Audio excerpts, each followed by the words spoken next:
Hello guys, আসসালামু আলাইকুম। যে যেখান থেকে ভিডিওটা দেখতেছেন সবাই ভালো থাকবেন। শুরু করতে যাচ্ছি আজকে কিছু গুরুত্বপূর্ণ কথা।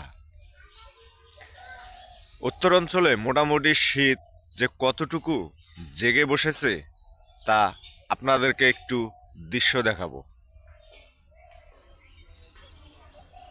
আমার চারপাশটা দেখতেছেন, দূরে কোনো কিচ্ছু দেখা যাচ্ছে না।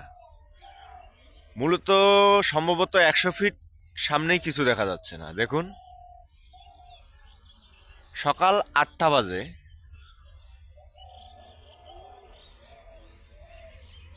এত কুয়াশা। দেখুন, আশপাশে কিচ্ছু দেখা যাচ্ছে না।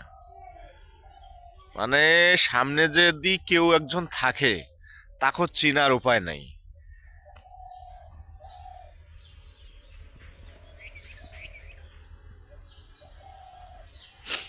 ধন্যবাদ বন্ধুরা, সবাই ভালো থাকবেন।